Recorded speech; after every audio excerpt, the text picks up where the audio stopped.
But let's get back to mortal meowers and their continuous catfighting. It happens all over the place. It's happening right now. No one is friends. And anyone with a half-pricked set of ears knows the score. Of course, it's mainly tomcats doing the bite and swipe. But there's a whole other side to cats, the feminine one. And they don't go tumbling down quite as many staircases in furious battle. Blood-curdling screams cutting the night air, dropping 5 lives a week. But don't go thinking it's like with people, where boys and girls can socialize and everything is fine and dandy. Well, there are always a few scratch-ups and pavement tumbles there too.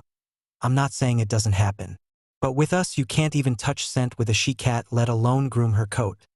Unless you've fought for the right and won, even if you're not interested in her for kittening. And that's the problem with she-cats. No matter how nice they might seem, they're extremely dangerous to be around. Just saying good evening could be a matter of life and death, and turn that good evening bad real quick. Take the time I ran into Colleen down at the footbridge over the park stream. I was still a good way off full size then, but no kitten either. That night I'd been chasing this young bird, and soon enough it had gotten stuck in some rafters below the bridge. Colleen had been tracking it too, and we both ended up under there. She's a bit older, a tan-patched white coat, green-eyed, and blessed with a good set of fur strands and a graceful swing to her tail. She gets quite a few howdy mews around here, needless to say. So there we were, trying to work out how to get this bird down.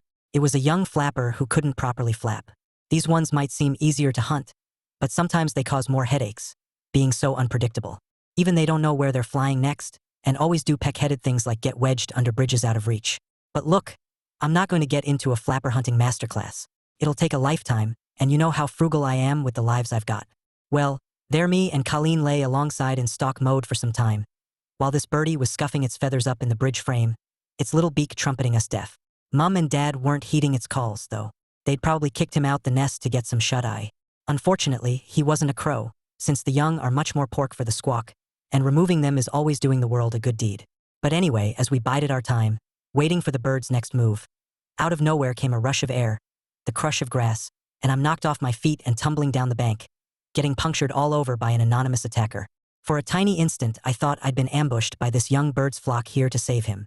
But then along with a nasty load of fangs, the cat scent struck me, a familiar foulness that must have been concealed by the bad breeze angle.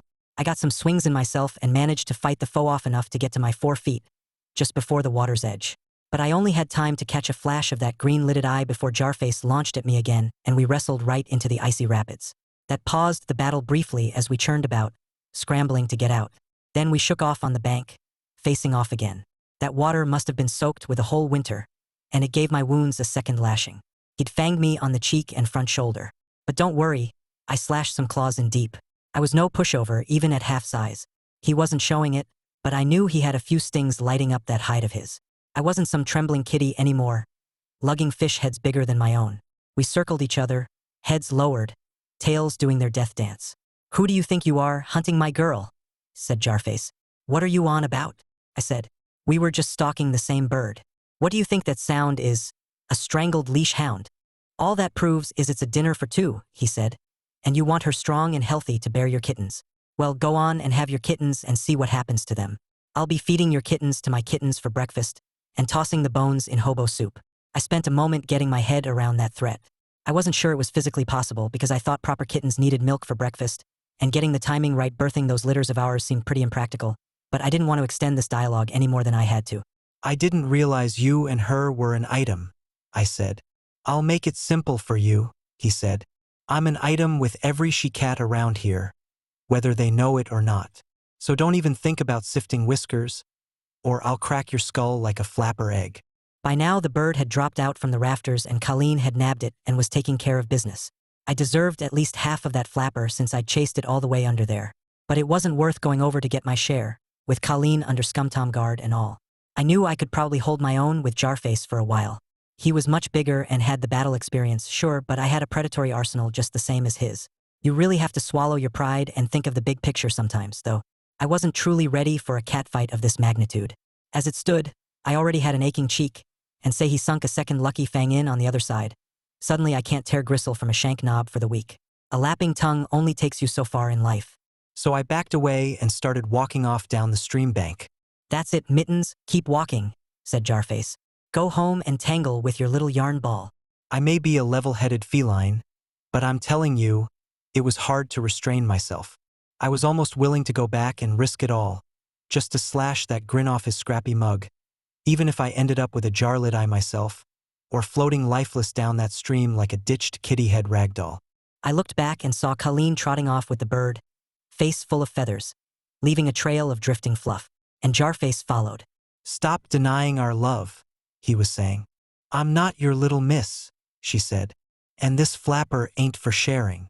That made me feel a little satisfied at the time, seeing Colleen knock him back like that, even though she didn't deserve to get away scratch-free with the fledgling. But my retreat definitely ate away at me, even if it was the smarter option there, and then from a pure survival logic point of view. It still gnaws to this day, though, and I wonder whether all the eating away it's done isn't actually worse than the bites I might have taken on the hide. Guess I'll never know.